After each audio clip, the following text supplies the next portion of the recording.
పెద్దలు మా పార్టీ అధ్యక్షులు తెలంగాణ తొలి ముఖ్యమంత్రి కేసీఆర్ గారు ఒకసారి కాదు కొన్ని వేల సార్లు చెప్పింటారు 24-25 ఏళ్లలో తెలంగాణ ప్రాంతానికి తర్వాత తదనంతరం తెలంగాణ రాష్ట్రం ఏర్పడిన తర్వాత తెలంగాణ రాష్ట్రానికి ఒక రక్షణ కవచం ఒక శ్రీరామ రక్ష టీఆర్ఎస్ అనే పార్టీ తర్వాత బీఆర్ఎస్ అనే పార్టీ అనే మాట కొన్ని వేల సార్లు చెప్పింటారు.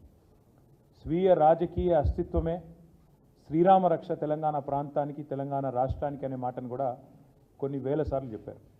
దానికి గొప్ప ఉదాహరణ ఈరోజు ప్రస్ఫుటంగా ప్రజలకు కనబడుతున్నది ఏంటిది, ప్రత్యక్షంగా మనందరి ముంగట ఆవిష్కృతమైనది ఏంటిది అంటే ఈరోజు దేశంలో జరుగుతున్న తాజా ఉదంతం మన రాష్ట్రంలో రేపు జరగబోతున్న ఒక దృష్టాంతమే దానికి గొప్ప ఉదాహరణ.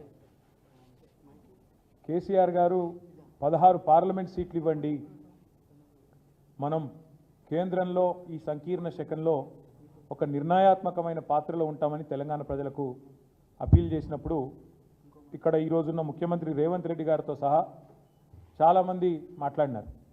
ఏం చేస్తారు 16 ఎంపీలతో కేసీఆర్ గారు, ఏం చేయగలరు అని మాట్లాడినారు. ఇవాళ ఏం జరుగుతుంది అంటే 16 ఎంపీలు వచ్చిన తెలుగుదేశం పార్టీ 16 ఎంపీ సీట్లు సాధించిన తెలుగుదేశం పార్టీ ఇవాళ తనకొచ్చిన నిర్ణయాత్మకమైన పాత్రతో వైజాగ్ స్టీల్ ప్లాంట్ ప్రైవేటీకరణకు అడ్డుకట్ట వేయగలిగింది, ఆపగలిగింది. వైజాగ్ స్టీల్ ప్లాంట్ ప్రైవేటీకరణ ఈరోజు 16 ఎంపీలతోనే ఆగిపోయింది. కానీ అదే 16 ఎంపీలు ఇక్కడ చెరి 8 చొప్పున బీజేపీ కాంగ్రెస్కి ఇస్తే ఏం జరుగుతున్నదంటే రేపు స్వయంగా బొగ్గు గనుల శాఖ మంత్రి గారు హైదరాబాద్లోనే వేలం పెట్టి మన బొగ్గు గనులను ఇవాళ బహిరంగ మార్కెట్లో వేలం వేసే ఒక దుర్మార్గమైన ఒక కొత్త పద్ధతికి శ్రీకారం చుట్టబోతా ఉన్నారు. ఇది ఆనాడు ముఖ్యమంత్రిగా కేసీఆర్ గారు రాసిన లేఖ. 2021 డిసెంబర్ 8 కేసీఆర్ గారి లేఖ ఏమని, సింగరేణి అనేది ఒక ప్రభుత్వ రంగ సంస్థ. గతంలో బీహార్లో చెస్నా అనే ఒక ప్రాంతంలో మరి ఆనాడు ఒక ప్రమాదం బొగ్గుబాయిలో జరిగితే అక్కడ 100 మంది కార్మికులు చనిపోతే ఆనాటి అప్పటి ప్రభుత్వం కేంద్ర ప్రభుత్వం ఒక నిర్ణయం తీసుకున్నది.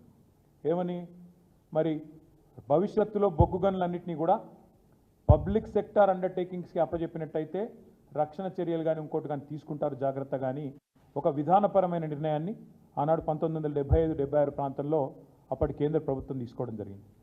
దాన్ని ఉటంకిస్తూ కేసీఆర్ గారు ఉత్తరం రాసినారు.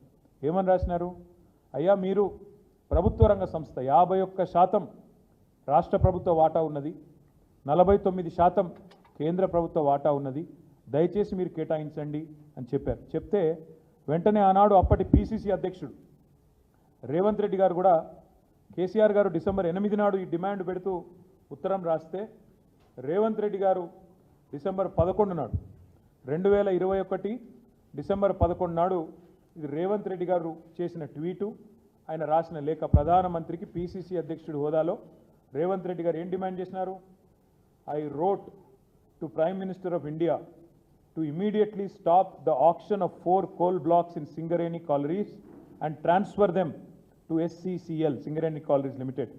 It is a matter of concern for thousands of skilled and unskilled workers. We Congress are with them in these tough times. ఇంకా లేఖ చాలా వివరంగా ఉన్నది.